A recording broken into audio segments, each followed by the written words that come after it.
Good morning, everyone. Let me introduce myself to you. I'm Sai from Guntur. Today I'm here to say about the concept which is called circles. అసలు circle అంటే ఏంటి? What is a circle? చూద్దాం. The concept circles. ఇది మనం చిన్నప్పటి నుంచి చూసిందే. Like bangles ఏ shape లో ఉంటాయి? Circle, right? అంతే కదా, చిన్నప్పటి నుంచి సర్కిల్ షేప్ లో మనం చాలా చూసాం.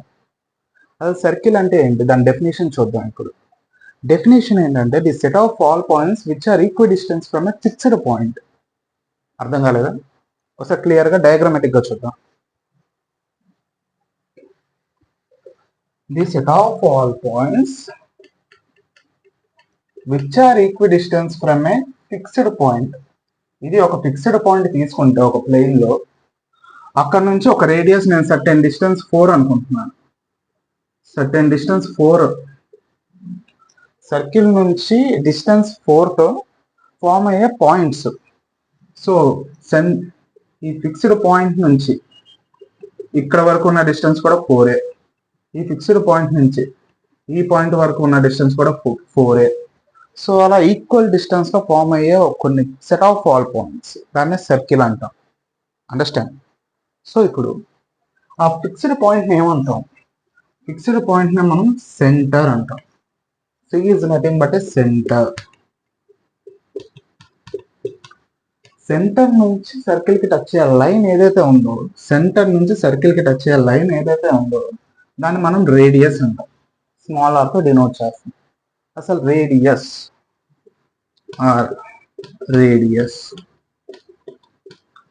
నెక్స్ట్ ఇప్పుడు మనకు తెలియాల్సింది ఏంటంటే ఈక్వేషన్ ఆఫ్ ది సర్కిల్ ఎలా వచ్చింది చూద్దాం. ఇప్పుడు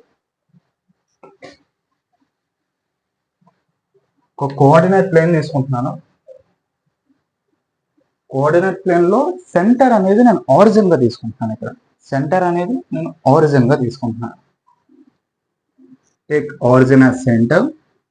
సో నేను ఒక సర్కిల్ ఫామ్ చేశాను. ఇంతవరకు క్లారిటీ ఏదో? సో ఇప్పుడు ఈక్వేషన్ ఆఫ్ ది సర్కిల్ ఎలా వస్తుంది సార్ అంటే, ఇప్పుడు మనకు తెలుసు సెంటర్ నుంచి సర్కిల్ కి టచ్ ఏ లైన్ అయినా మనం రేడియస్ అంటాం. సో ఏ పాయింట్ దగ్గర టచ్ అయింది? ఈ పాయింటే కదా. ఆ పాయింట్ ని ఎక్స్ యాక్సిస్ మీదకి వై యాక్సిస్ మీదకి కనెక్ట్ చేయండి. సో ఇక్కడ ఒక పాయింట్ దగ్గర కట్ చేసింది, ఇక్కడ ఒక పాయింట్ దగ్గర కట్ చేసింది, రైట్? సో ఇది వర్టికల్ గా ఉంది కాబట్టి నేను స్మాల్ వై అనుకుంటున్నా. ఇది ఎక్స్ యాక్సిస్ మీద ఉంది కాబట్టి, హారిజంటల్ గా ఉంది కాబట్టి నేను స్మాల్ ఎక్స్ అనుకుంటున్నా. అంతే కదా. అలాగే ఇది కూడా స్మాల్ ఎక్స్ స్మాల్ వై. కొద్దిగా చిన్నపిల్లల్లాగా ఆలోచిస్తే మనం దీన్ని ఒక రైట్ యాంగిల్ ట్రయాంగిల్ గా తీసుకోవచ్చు. సో ట్రిగ్నోమెట్రీలో మనం చదువుకున్నాం సైన్ థీటా అంటే ఏంటి? Sine theta is nothing but opposite by hypotenuse. అలాగే cos theta adjacent by hypotenuse, right? అంతే కదా. సో దీన్ని బట్టి సైన్ థీటా ఈక్వల్ టు, ఇక్కడ ఆపోజిట్ అంటే ఏంటి? యాంగిల్ కి ఆపోజిట్ గా ఉండేదే కదా. ఇది అడ్జసెంట్, ఇది ఆపోజిట్, ఇది హైపోటెన్యూస్. ఆపోజిట్ బై హైపోటెన్యూస్ అంటే వై బై ఆర్. అలాగే cos theta adjacent by hypotenuse అంటే, అడ్జసెంట్ అంటే ఎక్స్, ఎక్స్ బై ఆర్. అంతే కదా. ఇప్పుడు కొద్ది పెయిన్ రాస్తున్నాను చూడండి. ఆర్ని నేను ఇటువైపు పంపించేస్తున్నా, ఇక్కడ ఆర్ని కూడా ఇటువైపు పంపించేస్తున్నా. అప్పుడు ఎక్స్ ఈజ్ ఈక్వల్ టు ఏమైంది? R cos theta, y is equal to r sine theta అయింది. ఎప్పుడు దీన్ని పారామెట్రిక్ ఈక్వేషన్స్ అంటాం. ఇది ఎప్పుడు ఇలా అయింది?